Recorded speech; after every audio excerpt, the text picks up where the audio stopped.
ओम शांति। आज दिनांक 5 अगस्त 2022। प्रातः मुरली बाप दादा मधुबन। बाबा कहते, मीठे बच्चे, समय बहुत थोड़ा है, इसलिए रूहानी धंधा करो। सबसे अच्छा धंधा है बाप और वर्षे को याद करना, बाकी सब खोटे धंधे हैं। मीठे बच्चे, समय बहुत थोड़ा है, इसलिए रूहानी धंधा करो। सबसे अच्छा धंधा है बाप और वर्षे को याद करना, बाकी सब खोटे धंधे हैं। अर्थात बाबा आते हैं हम बच्चों को 21 जन्मों के लिए स्वर्ग की राजाई देने, जिसके लिए बाबा कहते यह संगम का समय है, अंत का भी अंत समय है। तुम बच्चों का जन्म भी यह अब अंतिम है, इसलिए यह समझो कि हम वानप्रस्थ अवस्था में हैं। हम बच्चों को अब अपनी जीवन बनानी है, क्योंकि बाबा वर्षा देता है स्वर्ग का, तो स्वर्ग में जाने के लायक बनने के लिए पावन बनना पड़े, पवित्र बनना पड़े, ज्ञानी योगी बनना पड़े। तो बाबा इसीलिए श्रीमत देते कि बाप और वर्षे को याद करो, अर्थात अल्फ और बे को याद करना है। बाबा कहते यही सबसे अच्छा धंधा है, बाकी सब धंधे खोटे हैं। तो अब रूहानी धंधा करने में लग जाना है। बाबा की सर्विस में जो बच्चे अपना समय सफल करते हैं, वे बच्चे सतयुग में राजाई प्राप्त करते हैं। प्रश्न किया बाबा ने, तुम बच्चों के अंदर कौन सी उत्कंठा होनी चाहिए? तुम बच्चों के अंदर कौन सी उत्कंठा होनी चाहिए? उत्तर में बाबा कहते, कैसे हम बिगड़ी हुई आत्माओं को सुधारें, सभी को दुख से छुड़ाकर 21 जन्मों के लिए सुख का रास्ता बताएं, सबको बाप का सच्चा सच्चा परिचय दें। यह उत्कंठा तुम बच्चों में होनी चाहिए। अर्थात बिगड़ी को बनाने वाला बाबा, गति सद्गति प्रदान करने वाला बाबा, 21 जन्मों के लिए सुख की दुनिया में ले जाने वाला बाबा आता है हम बच्चों की बिगड़ी हुई तकदीर सुधारने के लिए। तो हम बच्चे बाबा को पहचान कर बाबा से ज्ञान गुण तथा शक्तियां ग्रहण कर अपनी तकदीर सुधारते हैं। तो बाबा कहते अब सभी को दुख से छुड़ाकर 21 जन्मों के लिए सुख का वर्षा बताओ कि बाबा आया है, 21 जन्मों के लिए सुख का वर्षा दे रहा है। सबकी बिगड़ी बनाने का धंधा अब तुम बच्चों को करना है। तो बाबा कहते यह उत्कंठा तुम बच्चों में होनी चाहिए, लगन होनी चाहिए। कैसे जाकर अपने भाई बहनों की तकदीर बनाएं, कैसे जाकर हर आत्मा को बाबा का परिचय दें। तो यही बाबा श्रीमत देते कि सबको अल्फ और बे का परिचय दो, यही धंधा करो, ऐसी उत्कंठा लगी रहे। गीत सुनाया बाबा ने, भोलेनाथ से निराला कोई और नहीं। ओम शांति।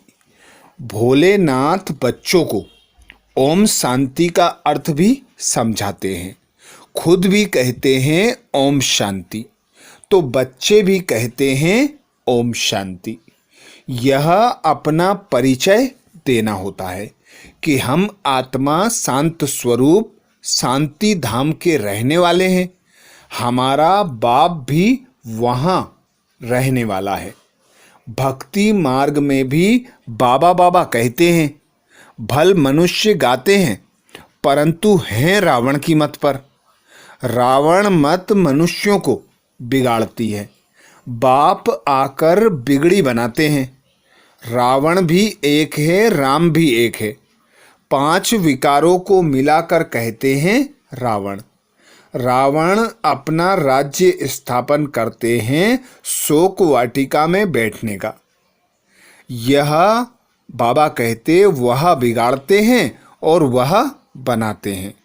रावण को मनुष्य नहीं कहा जाता, परंतु दिखाते हैं 5 विकार पुरुष के, 5 विकार स्त्री के। रावण राज्य में दोनों में विकार हैं। तुम जानते हो 5 विकार हमारे में भी थे। अभी हम श्रीमत पर निर्विकारी बनते जाते हैं, बिगड़ी को सुधार रहे हैं। जैसे बाप सबकी बिगड़ी बनाते हैं, बच्चों में भी यही उत्कंठा रहनी चाहिए कि कैसे हम बिगड़ी को बनाएं। सब मनुष्य मात्र 1-2 की बिगाड़ते रहते हैं। बाबा कहते सब मनुष्य मात्र 1-2 की बिगाड़ते रहते हैं, बिगड़ी को सुधारने वाला एक ही बाप है। तो जैसे तुम सुधरते हो वैसे तात अर्थात लगन लगी रहे कि कैसे जाकर दुखी आत्माओं की सहायता करें। बाप की जो उत्कंठा है वह सपूत बच्चे ही पूरी कर सकते हैं। बच्चों की बुद्धि में उत्कंठा रहनी चाहिए कि कैसे किसकी बिगड़ी को बनाएं। मित्र संबंधी को भी समझाना चाहिए, उनको भी रास्ता बताएं। दुखी जीव आत्मा को 21 जन्मों के लिए सुखी बनाएं। फिर भी हमारे भाई बहन हैं, बहुत दुखी अशांत हैं। हम तो बाप से वर्षा ले रहे हैं, तो ख्याल आना चाहिए कि कैसे जाकर किसको समझाएं। भाषण करें, घर घर जाएं, मंदिरों में जाएं। बाप मत देते हैं, मंदिरों में बहुत सर्विस कर सकते हो। भक्त बहुत हैं, अंधश्रद्धा से शिव के मंदिर में बहुत जाते हैं, अंदर में कोई आस रख कर जाते हैं। यह नहीं समझते कि शिव हमारा बाप है। उनकी इतनी जो महिमा है तो जरूर कुछ करके गए होंगे। शिव के मंदिर में क्यों जाते हैं? अमरनाथ यात्रा पर बाबा कहते अमरनाथ यात्रा करने क्यों जाते हैं? ढेर यात्रियों को ब्राह्मण लोग व सन्यासी ले जाते हैं। यह है भक्ति मार्ग का धंधा। इससे तुम बाबा कहते इससे तो सुधरेंगे नहीं।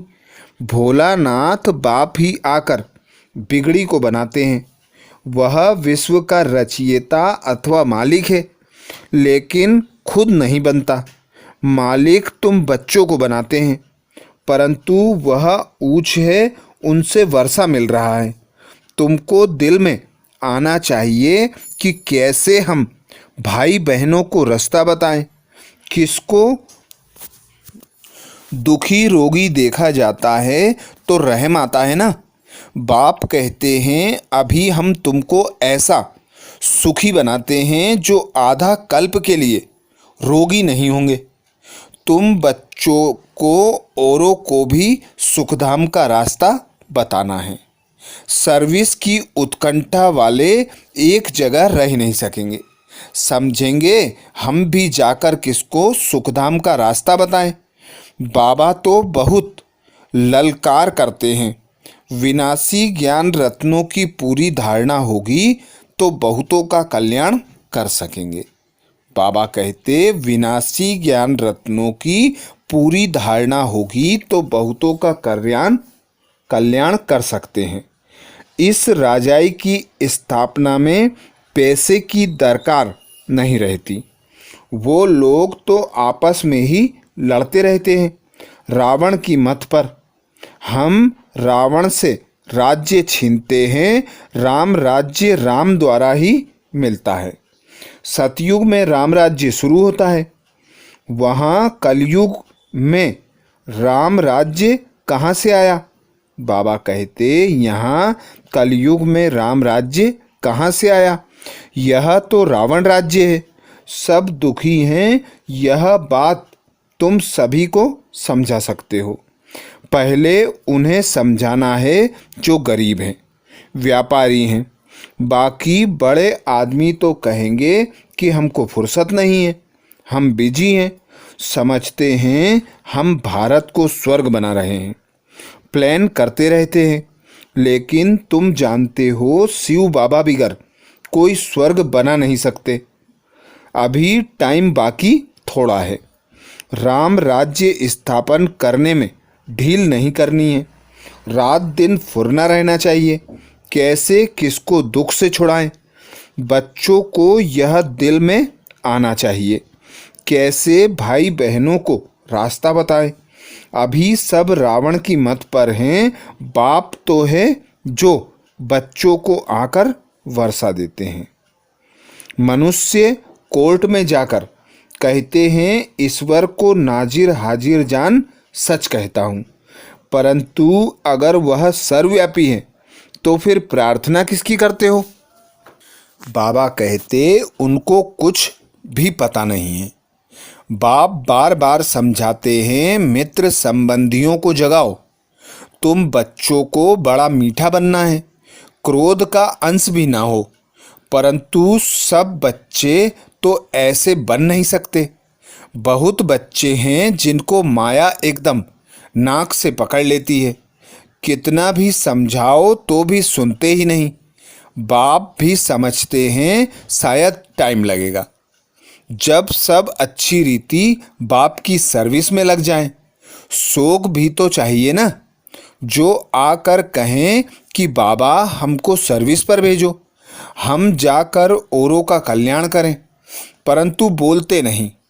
बच्चों का धंधा ही है सच्ची गीता सुनाना। अक्षर ही दो हैं, अल्फ और बे। बाबा ने अच्छी तरह युक्ति समझाई है। पहली बात ही यह है, परम पिता परमात्मा से आपका क्या संबंध है? नीचे में जो प्रजापिता ब्रह्मा कुमारी नाम लिखा हुआ है, बाबा बहुत नया तरीका बहुत सहज बताते हैं। बाबा को उत्कंठा रहती है, ऐसे ऐसे बोर्ड लगाना चाहिए। बाबा डायरेक्शन देते हैं। बाप को कहते ही हैं रहमदिल ब्लिशफुल। तो बच्चों को भी बाप समान रहमदिल बनना है। इन चित्रों में तो बहुत बड़ा खजाना है। स्वर्ग के मालिक बनने की इनमें युक्ति हैं। बाप तो बहुत युक्तियां निकालते रहते हैं। कल्प पहले भी निकाली थी और अब भी निकाल रहे हैं। मनुष्यों को टच होगा कि यह बात तो बड़ी अच्छी है, बाप से जरूर वर्षा मिलेगा। यह भी लिख दो स्वर्ग के वर्षे के तुम हकदार हो। आकर समझो, बहुत सहज बात है। सिर्फ बोर्ड बनाकर अच्छी अच्छी जगह लगाना है। 10-20 स्थानों पर बोर्ड लगाओ। यह एडवर्टाइजमेंट भी डाल सकते हैं। हमारे में जो पिछड़े हुए बच्चे होंगे उन्हों को यह अक्षर लगेंगे। कहेंगे पता तो निकालें कि यह क्या समझाते हैं। यह भी लिखा हुआ हो कि इस पहेली को समझने से तुम मुक्ति जीवन मुक्ति को पा सकते हो 1 सेकेंड में। बाप कहते हैं अगर अपनी जीवन बनानी है तो सर्विस करो। सागर पास आकर रिफ्रेश हो फिर सर्विस करनी है। भक्ति मार्ग में तो आधा कल्प धक्के खाते हैं। यहाँ तो 1 सेकेंड में बाप को जान बाप से वर्षा पाना है। सबकी वानप्रस्थ अवस्था है, मौत सामने खड़ा है। सबसे अच्छा धंधा है यह। बाकी जो भी मनुष्य धंधे करते हैं वह हैं खोटे। एक बाप सिर्फ याद की श्रीमत देते, एक धंधा सिर्फ करना है। बाप और वर्षे को याद करो। कॉलेजों में जाकर प्रिंसिपल को समझाओ तो पढ़ने वाले भी समझें। तुम कितना सहज वर्षा ले रहे हो। जितना हो सके बाप को याद करो। अच्छा, मीठे मीठे सिकिलदे बच्चों प्रति मात पिता बाप दादा का याद प्यार और गुड मॉर्निंग। रूहानी बाप की रूहानी बच्चों को नमस्ते। हम सब रूहानी बच्चों की रूहानी माता पिता बाप दादा को याद, प्यार, गुड मॉर्निंग और नमस्ते।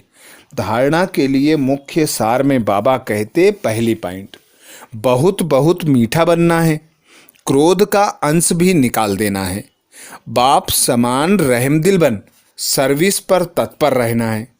बहुत बहुत मीठा बनना है, क्रोध का अंश भी निकाल देना है, बाप समान रहमदिल बन सर्विस पर तत्पर रहना है। दूसरी पॉइंट बाबा कहते, मौत सामने खड़ा है, वानप्रस्थ अवस्था है, इसलिए बाप को और वर्षे को याद करना है। भारत को राम राज्य बनाने की सेवा में अपना सब कुछ सफल करना है। मौत सामने खड़ा है, वानप्रस्थ अवस्था है, इसलिए बाप को और वर्षे को याद करना है। भारत को राम राज्य बनाने की सेवा में अपना सब कुछ सफल करना है। वरदान दिया बाबा ने। वरदान में बाबा कहते, देह अभिमान के अंश मात्र की भी बलि चढ़ाने वाले महाबलवान भव।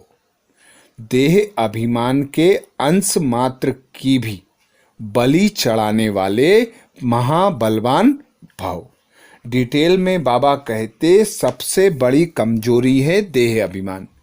देह अभिमान का सूक्ष्म वंश बहुत बड़ा है।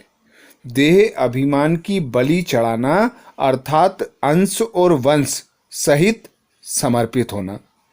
ऐसे बलि चढ़ाने वाले ही महाबलवान बनते हैं। यदि देह अभिमान का कोई भी अंश छिपा कर रख लिया, अभिमान को ही स्वमान समझ लिया, तो उसमें अल्पकाल की विजय भल दिखाई देगी, लेकिन बहुकाल की हार समाई हुई है। स्लोगन में बाबा कहते, इच्छा नहीं थी लेकिन अच्छा लग गया, यह भी जीवनबंध स्थिति है। इच्छा नहीं थी लेकिन अच्छा लग गया, यह भी जीवनबंध स्थिति है। आज बाबा ने महावाक्य में मातेश्वरी जी के अनमोल महावाक्य रखे। मातेश्वरी जी कहती, इस पहली पॉइंट, इस अविनाशी ज्ञान को परमात्म ज्ञान कहते हैं। इस ज्ञान का मतलब है जीते जी मर जाना। इसलिए कोटों में कोई, मम्मा कहती, इसलिए कोटों में कोई बिरला यह ज्ञान लेने की हिम्मत रखता है।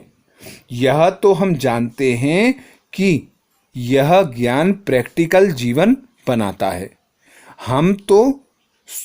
हम जो सुनते हैं वो प्रैक्टिकल में बनते हैं। ऐसा ज्ञान कोई साधु संत महात्मा दे नहीं सकते। वो लोग ऐसे नहीं कहेंगे मन मना भव। अब यह फरमान सिर्फ परमात्मा ही कर सकते हैं। मन मना भाव का अर्थ है मेरे साथ योग लगाओ। अगर मेरे साथ योग लगाएंगे तो मैं तुम्हें पापों से मुक्त कर बैकुंठ की बादशाही दूंगा। वहाँ तुम चलकर राज्य करेंगे। इसलिए इस ज्ञान को राजाओं का राजा कहते हैं। अब यह ज्ञान लेना बहुत महंगा सौदा है। ज्ञान लेना अर्थात एक ही धक से जीते जी मर जाना। शास्त्रों आदि का ज्ञान लेना तो बिल्कुल सस्ता है। मातेश्वरी जी कहती, शास्त्रों आदि का ज्ञान लेना तो बिल्कुल सस्ता सौदा है। उसमें तो घड़ी घड़ी मरना होगा, क्योंकि वो परमात्मा का ज्ञान नहीं देते। इसलिए बाबा कहते हैं, अभी जो करना है वो अब करो, फिर यह व्यापार नहीं रहेगा। दूसरी पॉइंट मम्मा कहती, परम पिता परमात्मा को सत चित आनंद स्वरूप कहते हैं। अब परमात्मा सत क्यों कहते हैं? क्योंकि वह अविनाशी इमॉर्टल है। वो कब असत नहीं होता, अजर अमर है। और परमात्मा को चैतन्य स्वरूप भी कहते हैं। चैतन्य का अर्थ है परमात्मा भी मन बुद्धि सहित है। उनको नॉलेज पीसफुल, बाबा कहते उनको नॉलेजफुल पीसफुल कहते हैं। वो ज्ञान और योग सिखला रहे हैं, इसलिए परमात्मा को चैतन्य भी कहते हैं। भल वो अजन्मा भी है, वो हम आत्माओं मुआफिक जन्म नहीं लेता है। परमात्मा को भी यह नॉलेज और शांति देने के लिए ब्रह्मा तन का लोन लेना पड़ता है। तो वो जब चैतन्य है तब भी, बाबा मम्मा कहती, तो वो जब चैतन्य है तभी तो मुख द्वारा हमें ज्ञान योग सिखला रहे हैं। और फिर परमात्मा को सच्चित आनंद स्वरूप भी कहते हैं। तो यह सब गुण परमात्मा में भरे हुए हैं, इसलिए परमात्मा को सुख दुख से न्यारा कहते हैं। हम ऐसे नहीं कहेंगे कि परमात्मा कोई दुख दाता है, नहीं, वो सदा सुख आनंद का भंडार है। जब उसके गुण ही सुख आनंद दे, मम्मा कहती, जब उसके गुण ही सुख आनंद देने वाले हैं तो फिर हम आत्माओं को वह दुख कैसे दे सकते हैं। तीसरी पॉइंट मम्मा कहती, बहुत मनुष्य ऐसे समझ बैठे हैं कि यह जो अनादि बना बनाया सृष्टि ड्रामा चल रहा है वो सारा परमात्मा चला रहा है। इसलिए वो कहते हैं कि मनुष्य के कुछ ना ही हाथ, करन करावनहार स्वामी, सब कुछ परमात्मा ही करता है।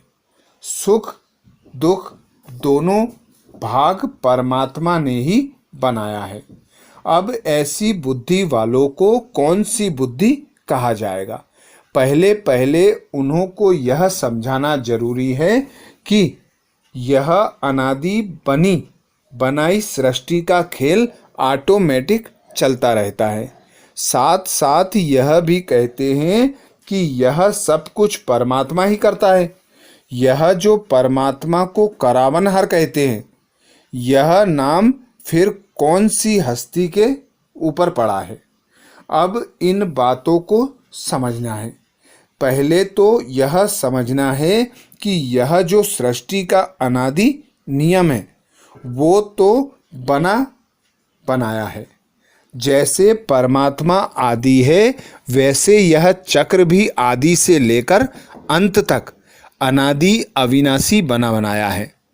जैसे बीज में अंडरस्टूड वृक्ष का ज्ञान है और वृक्ष में अंडरस्टूड बीज है, दोनों कंबाइंड है, दोनों अविनाशी हैं। इस बाकी बीज का क्या काम है? बीज बोना, झाड़ निकालना। अगर बीज ना बोया जाए तो वृक्ष उत्पन्न नहीं होता। जो परमात्मा भी स्वयं इस सृष्टि का बीज रूप है और परमात्मा का पार्ट है बीज बोना। परमात्मा ही कहता है मैं परमात्मा हूँ ही तब जब बीज बोता हूँ, नहीं तो बीज और वृक्ष अनादि हैं। अगर बीज नहीं बोया जाए तो वृक्ष कैसे निकलेगा? मेरा नाम परमात्मा ही तब है जब मेरा परम कार्य है। मेरी सृष्टि वही है जो मैं खुद पार्टधारी बन बीज बोता हूँ। सृष्टि की आदि भी करता हूँ और अंत भी कराता हूँ। मैं करणधारी बन बीज बोता हूँ, आदि करता हूँ।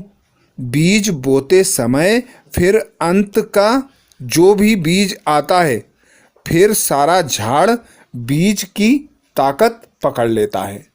बीज का मतलब है रचना करना, फिर उनकी अंत करना। पुरानी सृष्टि की अंत करना और नई सृष्टि की आदि करना। इसको ही कहते हैं परमात्मा सब कुछ करता है।